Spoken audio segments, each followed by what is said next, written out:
If you saw our last video, you know that we neglected to visit the museum on our first hike to Rozafa Castle. So we vowed to make another trek up to check it out. I'm including a few bonus vloggy bits at the end too, so stay tuned for that. This time, we went a little later in the day. The weather was much nicer, so the views were clearer, but there were also a lot more people to contend with. This was first apparent at the ticket booth. There's like one ticket guy and then nobody running the turnstile, so he would like sell some tickets to a few people and then leave the ticket booth and let them through the turnstile. And then like people were cutting in line and it was kind of a thing. We basically just headed straight to the museum once we were through the gates, but that wasn't exactly quick. It's located at the highest part of the site, furthest from the entrance. And in some areas of the castle, passages are kind of confined, so your pace is dictated by the slowest person up ahead. And as with everywhere, people for some reason also tend to congregate on the thoroughfares here. The museum is housed in this building, the former captain's quarters from the Venetian occupation. Hello. My name is Wendy. I'm great, thank you. How are you? The sign reads Castle Museum, and admission is 200 lek for adults and 50 lek for kids. That's $2.32 and 58 cents, respectively, in USD. While it's not a huge building and it doesn't feel cramped at all when you're inside, they've managed to put a lot of artifacts on display from multiple time periods. The idea of the layout is to start on the ground floor and travel clockwise through the displays, then move upstairs and do the same. Apparently, this group of school kids didn't get that memo. It was fine, though. They weren't misbehaving, just being super curious, which was really cool to see. Only drawback was that the museum is just one cavernous room with a high ceiling. Get that many young kids in a space like that, and things get pretty loud pretty fast.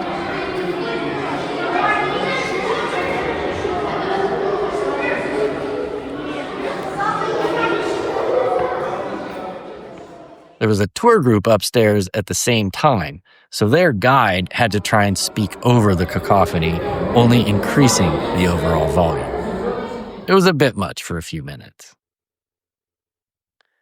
The kids were in and out pretty quick, though.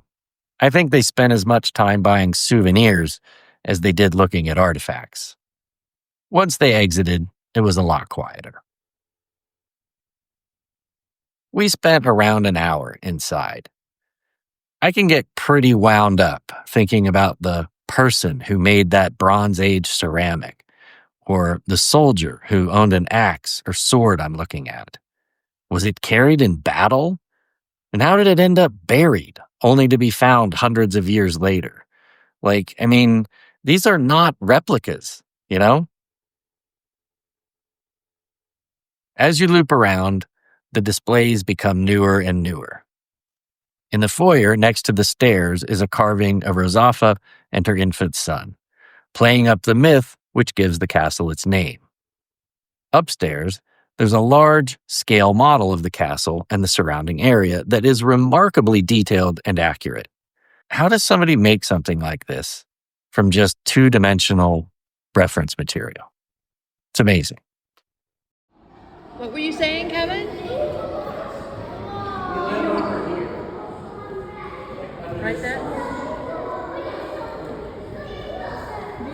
Possibly our favorite display of all was in this case, containing the flag that was hoisted over the castle on the 19th of March in 1914, marking Albania's true independence for the first time in almost 500 years. While Albania's independence had been recognized by the great powers at the London Conference in 1912, It wasn't until July of 1913, after both Balkan Wars, that the international community fully recognized Albania as a neutral, sovereign, and independent state. Kind of a big deal. No surprise that so many people showed up. While we were there, we couldn't resist another roam around the grounds. And now one thing that you can get today that we couldn't get before is the lake. And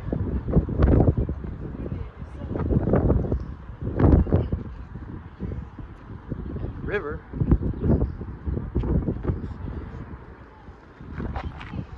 And the shadow in my face from my hat. Yeah, hi, Wendy. Most visitors tend to stay on the cobblestones for whatever reason. So if you stray off the beaten path, which you're absolutely welcome to do, you may quickly find yourself in a surprisingly quiet and empty little oasis with an amazing view. The way Wendy did. So here's the thing. Even though there are crowds everywhere, there's still places you can go in this castle which are completely quiet.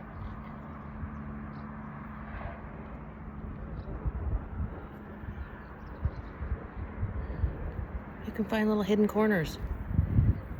It's so peaceful. And then where I am, all by myself, look at that crazy view.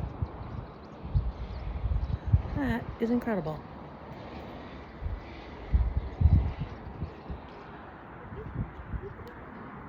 Say hi, Kevin. Hi, Kevin. I focused more on still pictures during this visit, and while I was off being snap happy, Wendy made some new friends. These are wheat grain beetles, a type of scarab beetle.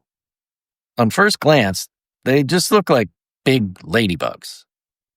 Unfortunately, they tend to be considered pests as they feed on cereal crops. The little side pockets in my blue bag aren't quite deep enough for what I ask of them. I'll never bring that fucking thing with me again. I think I dropped my Hydro Flask like 5 times that day. During our first visit, everything was wet from rain, so the footing was slippery. On this visit, we learned that you need to be careful even when it's dry. Wendy and I were just talking about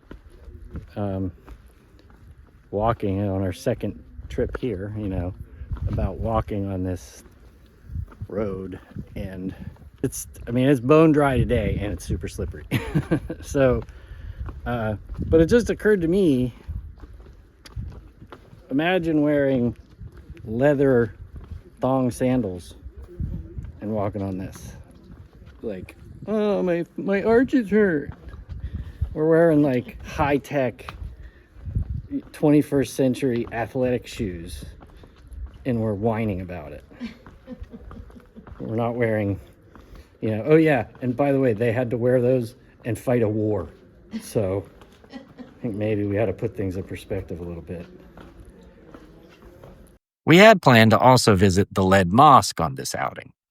We'd learned a bit about it the last time and have been dying to see the renovations. We're going over to the Lead Mosque because we didn't make it over there the other day, and this is a lot more downhill than we thought, and it's gonna suck coming back. Are you hearing what I'm saying? She's not hearing what I'm saying, I don't think. When she got around the corner and saw the hill, we decided that we're gonna come back another day. Right, Wendy? Right. It is almost a foregone conclusion that a visit to Shkodër includes a trip to the castle, whether you hike up on foot like we did, or get there any number of other ways. We highly recommend dropping a couple of bucks for a lap or two around the museum as well. Albanian history is long, rich, and complex. The Rozafa Castle Museum offers a generous helping in a casual format with items of interest for everybody. Now, for the bonus content I mentioned at the beginning. On our walk through town, a tree crew sparked an observation. Things that are different in Albania. they're trimming trees, right? Just like they do everywhere, except sidewalk's not closed, the road's not closed. They're just doing it and everybody's being careful. What do you know about that? Last time when I showed this intersection, I think there may have been one full-size motor coach here. Just trying to give you an idea of the difference between the first time and this time. See this guy on the little motorbike? He is what passes for a letter carrier in Škoda. And we're currently doing some research on the subject of mail and package delivery for a future video. If you start to miss us between videos, we post shorts here on YouTube and reels over on Instagram at SDKW Insta to keep the embers glowing. Thanks as always for watching. See you in the next one.